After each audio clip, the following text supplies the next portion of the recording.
রাগের মাথায় মানুষ অনেক কিছু বলে থাকে, আবার কিছুক্ষণ পরে সরি বলে দেয় যে রাগের মাথায় অনেক কিছু বলে দিয়েছি। হ্যাঁ, অনেক সময় আমাদের সবার ক্ষেত্রে এমনটা হয়ে থাকে। এখানে ব্যাপারটা কিন্তু অনেক সময় অনেকভাবে দেখা যায়। এই যেমন ধরো, তোমার আশেপাশের কিছু মানুষ আছে যারা মুখের উপর কোনো কিছু বলে না, মুখের সামনে এমন একটা ভাব দেখায় যেন সাধু, আর যখনই আড়াল হবে তখনই কিন্তু খারাপ কথা বলে। আবার কিছু মানুষ আছে যারা সামনে ভালো দেখায়, আর যদি রাগ ওঠে তাদের মনে যত বিষ ছিল সব কিছু যেন একবারই ঢেলে দেয়। তুমি কতটা খারাপ, তোমাকে সে কতটা অপছন্দ করে, তোমার কাজগুলো তার কিন্তু মোটেই ভালো লাগে না। রাগের মাথায় এমন অনেক কথাই বলে দেয় যেগুলো আমাদের মনে গিয়ে লাগে। কিছুক্ষণ পরে আবার সরিও বলে দেয়, বা ভুল হয়ে গেছে এমনটা বলে। যে রাগের মাথায় তো অনেক কিছুই বলে ফেলেছি। অনেকে তো রাগের মাথায় নাকি গায়েও হাত তোলে। আচ্ছা, নিজের প্রিয় মানুষ নিজের স্ত্রীকে রাগের মাথায় গায়ে হাত তোলা যায়, মা বাবার গায়ে হাত তোলা যায়? কই, সেটা তো শুনি না কখনো। তখন রাগ ওঠে না? তখনও তো অনেক সময় মনোমালিন্য হয়েই থাকে পরিবারের সাথে, তখন তো এমনটা হয় না। শুধুমাত্র অন্যের বাড়ির মেয়ে দেখে তার সাথেই মনে হয় এমনটা হয়। কথাগুলো অনেকটা তিতা মনে হতেই পারে তুমি না জেনে অন্যের ব্যাপারে বেশি বলছো। আসলে যেটা চোখের সামনে দেখি শুধু সেটাই বলছি। যেটা আমরা বাস্তবে দেখি সেটাকে তো কেউ না বলতে পারবে না। আমি কেন, তোমরা নিজেরাও এমন অনেক ঘটনা দেখেছো যেটা হওয়া উচিত নয়। কিন্তু ওই যে সমাজের জন্য কিন্তু আমরা চাইলেও সবসময় সব কথার উত্তর দিতে পারি না। কি বলবে সমাজ, ওই যে ওখানেই রয়েছে আমাদের বাধা। নমস্কার বন্ধুরা, আমি দিয়া। আমার একটি নতুন ব্লগ ভিডিওতে তোমাদের সবাইকে জানাই অনেক অনেক স্বাগত।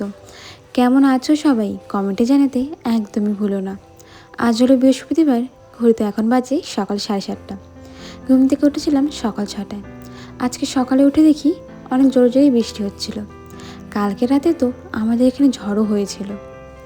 সকালে ঘুম থেকে উঠে রান্নাবাড়িটা করা হয়ে গেছে, খাওয়া দাওয়া করে সবাই কাজে চলে গেল। যেহেতু বৃষ্টি পড়ছিল সবাই রেনকোট পরে বা ছাতা নিয়ে কাজে চলে গেল। এরপরে আমি ঘরের টুকিটাকি যা কাজ ছিল সব কিছু সেরে নিয়েছি। আজকে ভেবেছি আমাদের এই পুরনো ফ্রিজটাকে ঠিক করব মানে পরিষ্কার করব আর কি। ইঁদুরের এত উৎপাত, সব জিনিস দেখেই বুঝতে পারছো, সব কুচি কুচি করে কেটে রেখে দিয়েছি। আমাদের এই ফ্রিজে যত পুরনো জিনিস আছে সেসব আর কি রাখি। জমতে জমতে একসময় অনেক কিছু যখন হয়ে যায় তখন আবার সব কিছু বাইরে বের করে ভালো মতো গুছিয়ে, যেগুলো দরকার নেই অপ্রয়োজনীয় জিনিস সেগুলো আবার ফেলে দিই, আর যেগুলো প্রয়োজন সেগুলো আবার গুছিয়ে রেখে দিই। এই ফ্রিজটা ওই বলতে পারো স্টোর রুমের মতন, যেখানে সব পুরনো জিনিসগুলো থাকে।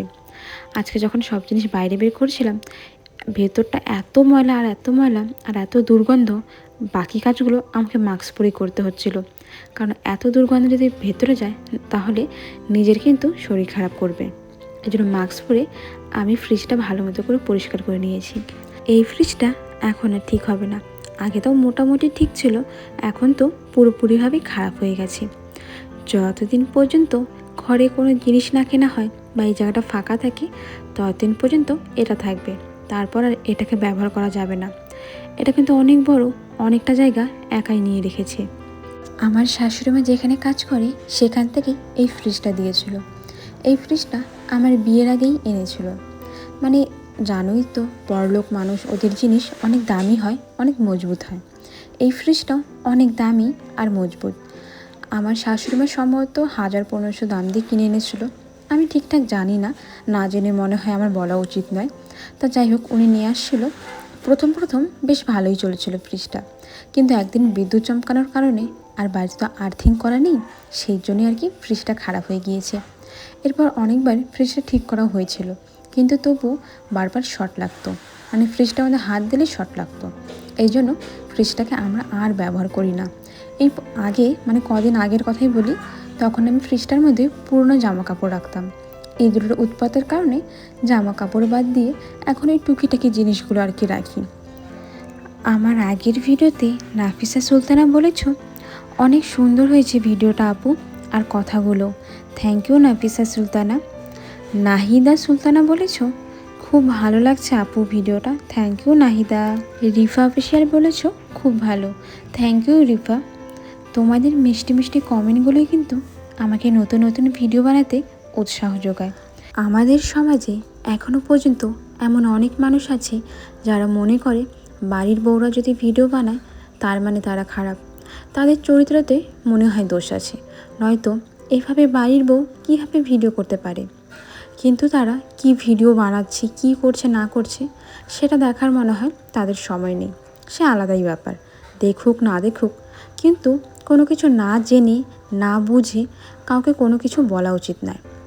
আমি তো শুধু ভিডিওর কথা বললাম, ভিডিও বাদই দাও, যে কোনো একটা কাজ করার ক্ষেত্রে ধরো তুমি বাইরে কোনো কাজ করছো বা পড়াশোনা করছো, অনেক মানুষ থাকে যারা না জেনে না বুঝে বলে দিবে বাইরে তো গিয়েছে, মেয়ে ঠিক আছে তো, অন্য কিছু করছে না তো, মেয়েকে তো বাইরে পাঠিয়েছো, তোমাদের টাকাগুলোই লস। এমন অনেক ঘটনা আমি নিজের চোখে দেখেছি, এমনকি শুনেওছি। হয়তো মনে হতে পারে তুমি সবসময় নেগেটিভভাবে কথাগুলো বলো, এটাই দেখাতে চাও সবাই খারাপ, তুমি একাই ভালো। না, এমনটা আমি কখনোই বলিনি যে আমি যেই কথাগুলো বলি শুধুমাত্র সেগুলোই ঠিক। তোমরা শুধু একবার আমার কথাগুলো ভেবে দেখো, আমি কি আসলেই ভুল বলছি নাকি ঠিক। তা যাই হোক, অনেক কথা হলো, অনেক গল্প হলো, চলো এখন কাজগুলো সেরে নিই। আমাদের বাড়িতে যেহেতু বাথরুমটা বানানো হচ্ছে, এই জন্য না বালুগুলো উঠোনে রাখা হয়েছে। উঠোনে বালু রাখার জন্য আমাদের হাঁটা চলাতেও ভীষণ অসুবিধা হচ্ছে। আজকে এখানে কুয়ারপাড়ের দিকটা না ভীষণ পিছলা হয়ে গেছে, যখন এদিকে এদিকে যেতে হচ্ছে বারবার পা স্লিপ কাটছে।